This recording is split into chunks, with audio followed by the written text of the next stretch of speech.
Welcome to the YouTube Sports Network, where things, news, people, stats, anything could possibly be talked about. And today, on a brief moment, give me some of your time, I'd like to speak on some things that I saw happen this previous weekend that I just thought to myself, I've never seen that before. And here's what I'm going to talk about. Before I begin, let's just think about this. You go to a baseball game. You can go to many baseball games. You go to many sports. You go to basketball. You see a dunk here. You can go to a baseball game, and at times you never know what you're going to see. You might see a no-hitter. You might see 3 home runs in a game. You might see 4 home runs in a game. It might be an exorbitant amount of strikeouts, whatever the case may be. Sometimes you see things you've never seen before or that haven't been done in years. And then sometimes you go to a baseball game, and it's very repetitive. You go to a football game, it's pretty repetitive. You go to a basketball game, repetitive, whatever. This, that, and the other thing. The point I'm trying to make after saying all that nonsense is this. I had to write this stuff down. The oddities of sports to me are unbelievable, are fascinating. So why not jot them down? Why not remember them? So I figured, thank God I made this. Thank God I have this open forum and this discussion and this recorded material, because otherwise if I tell somebody, it would just end right there. If I have this conversation with somebody to go, wow, that was pretty cool. But at least I could document this. Guys, let me get into it. Jesus.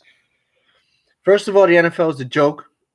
I find myself, after watching these games, after replaying the games and going through and watching the notes and stats and this, that, and the other thing, I find myself going, wow, these referees. First of all, can we stop introducing them and telling us how long they've been in the league, how long they've been employed, tell us their names, get out of here. Because it almost feels like I am watching a show, we are watching a movie, a series, and those people, the roles that they're playing, those characters, I don't like them, and they should be taken out or replaced or modified or something, because the fact that these refs have so much of an impact on the game is annoying. It slows up the process. The games are already long. I mean, fun, but long. But when you add in the referees and the decisions and all the stoppages in play, boring. In fact, I should say this.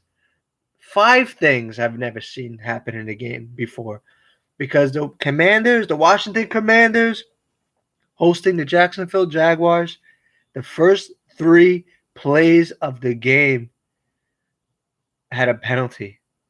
The first 3 plays of the game, a penalty was committed, according to the refs. I think one of it was 2 players moving at the same time, a legal shift. First of all, I mean, it was so subtle. And in fact, it wasn't anything that you probably haven't seen before. And they just illegal shift, 2 guys moving at the same time. No, in fact, one guy was moving. The one other guy took a minor step back, but again, I'm not an NFL rules expert. But what I saw, I don't know. I was so shocked. And then another one was like illegal touching, but I heard that they're really trying to illegal contact. They're really trying to emphasize that. But some of these calls have no impact on the play itself. So that to me is really annoying. I feel like it's something they should correct. Okay, don't try to impress us with the fact that you know all the rules. You know all the rules of the rule book. You know every chapter, every line. We get it. But at times, can we just let the game flow? The first 3 plays of the game. And I don't know if they were trying to emphasize or using the Commanders and the Jaguars as an example. Hey, not many people are into this game. Let's go ahead and try this.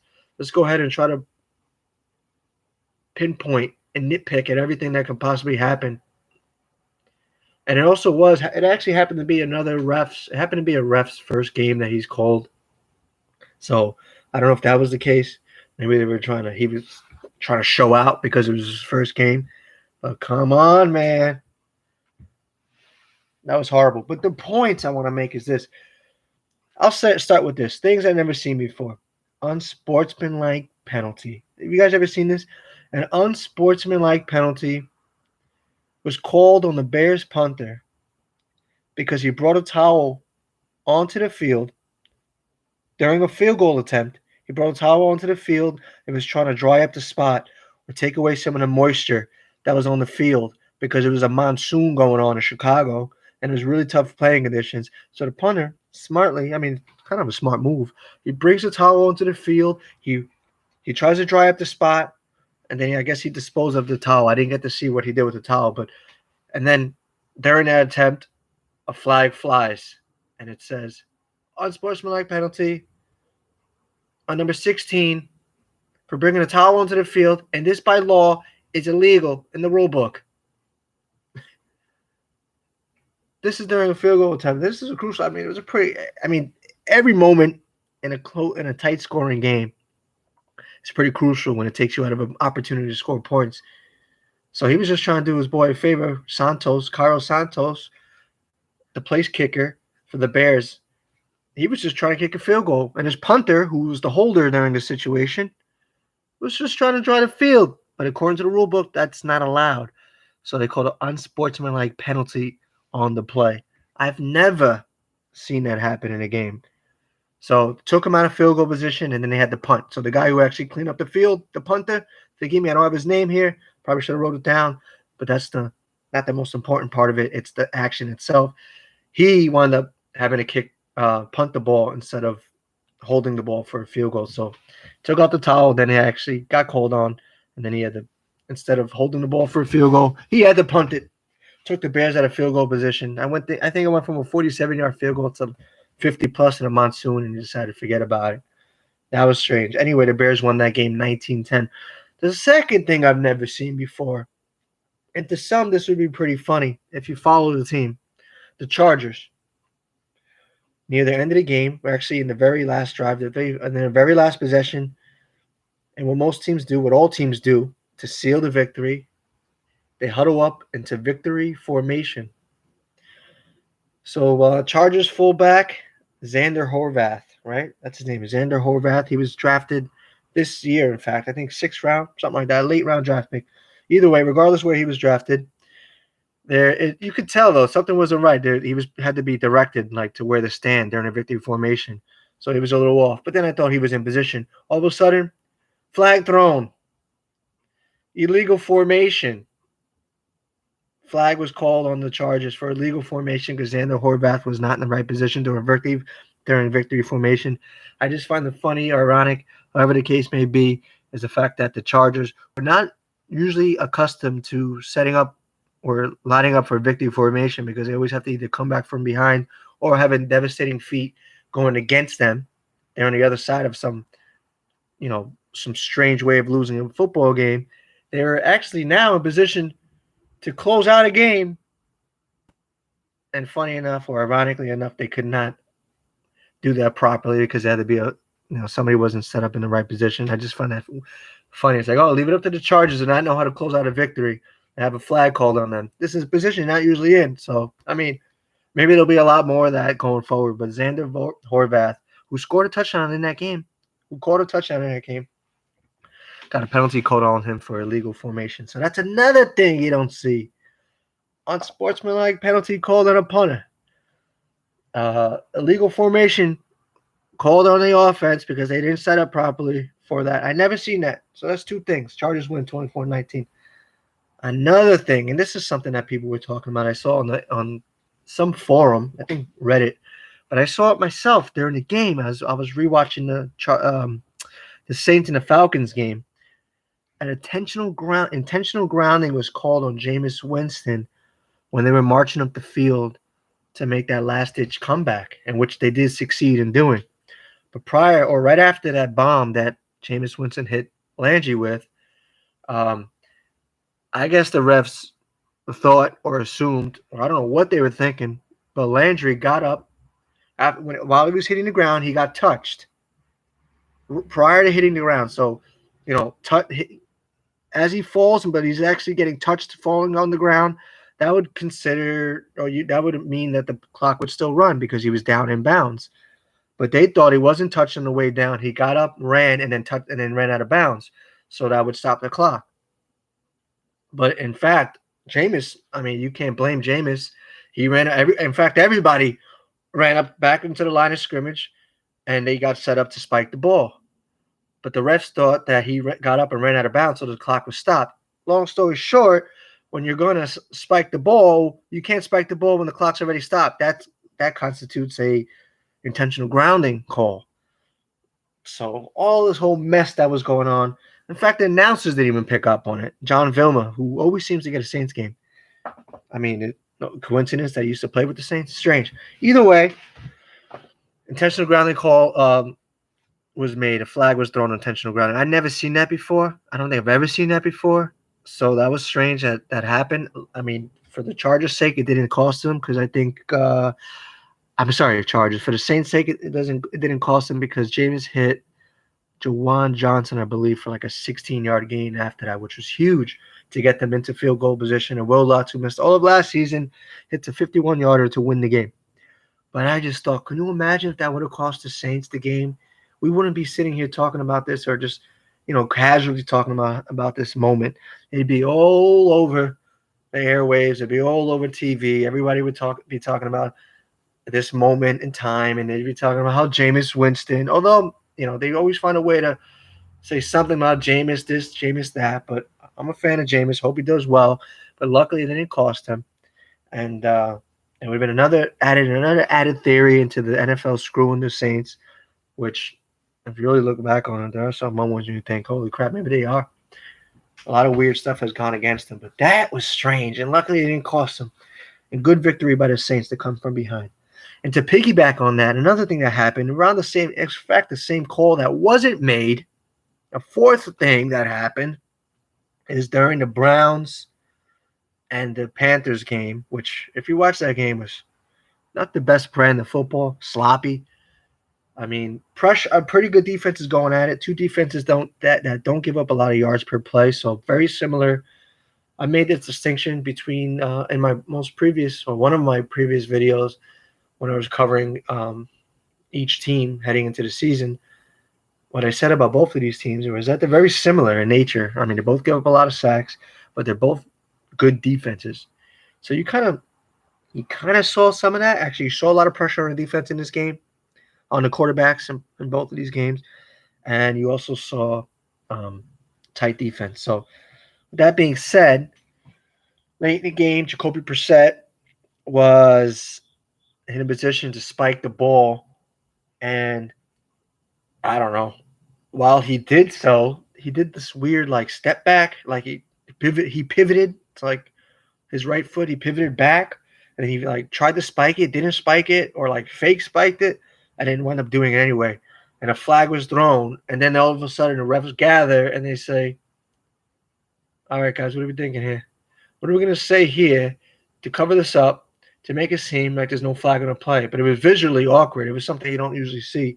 So they said, "Oh, well, I can't quote them exactly, but these refs who are so annoying, they keep putting these very familiar faces. Obviously, they're familiar because they're going to ref every game, but it's just these people who are doing it. It just becomes so annoying because they're connected to this controversy. Because I'm so tired of seeing these games be decided by these touchy calls, game in and game out.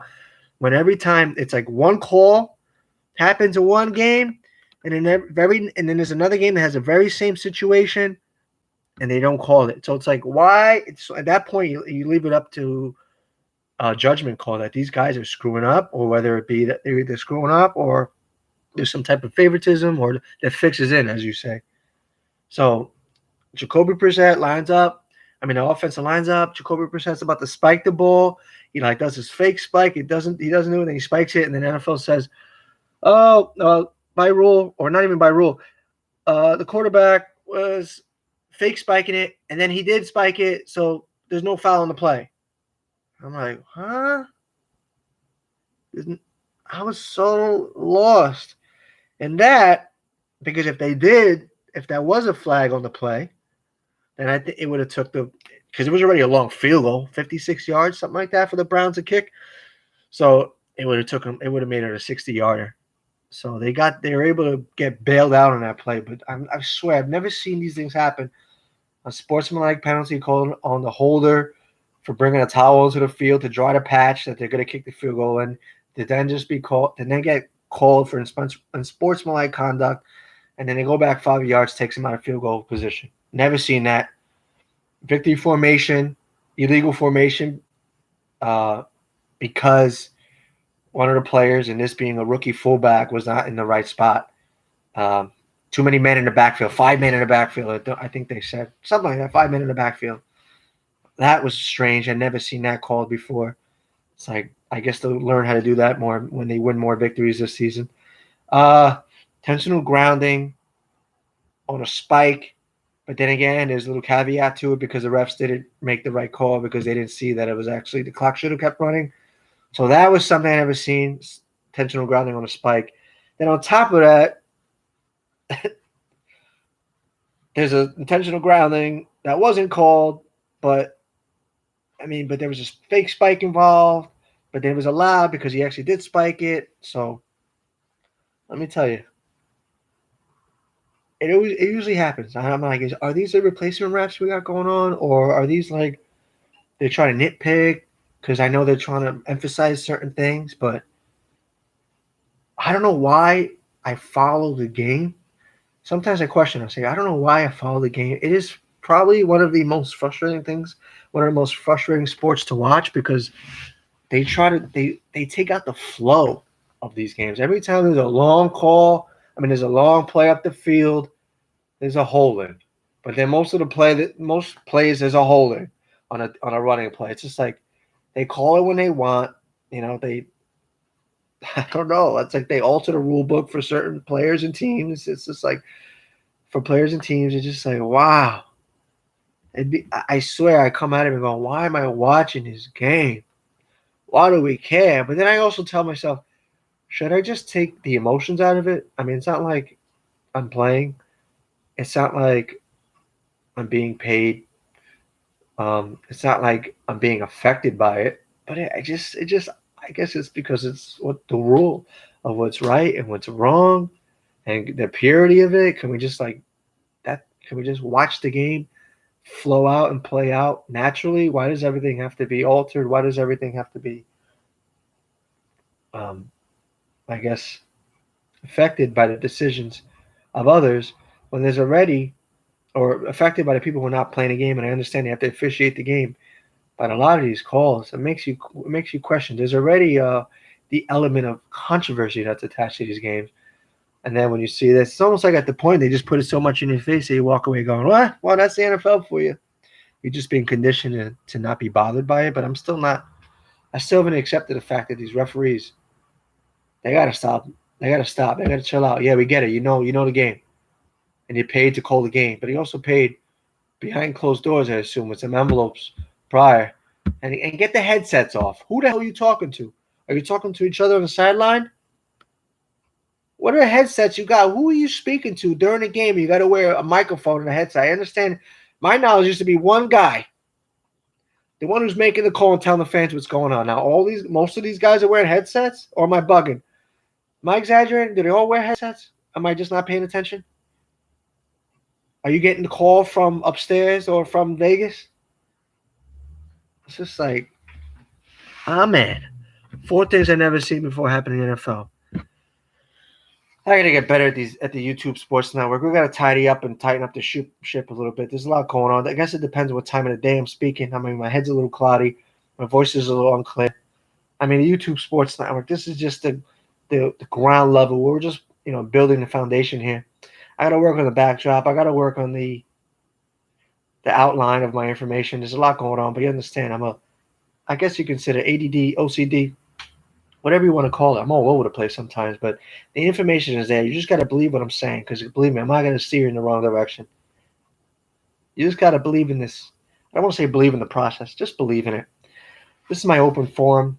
Thank God this is being jotted down. Thank God this is able and available. Thank God technology is here in this aspect. It could be detrimental to some people. But when we're talking about things, and talk about them before they happen, talk about them after they happen, or during they're happening. It's just important to get this out, in my opinion. So please, if you feel like this is something that you can follow or get into, please, by all means, hang out, share, talk, give me your comment, like, subscribe, whatever the hell. If not, I don't even care. I do care, but right now I'm all good because this isn't the tightest product. But this is a little unorthodox. But again, this is a brain that you probably never seen before and a voice you've never heard before. But just stick with it because it's gonna get better. I promise you. One day or another. End of the day, that was a YouTube Sports Network. And we'll talk soon.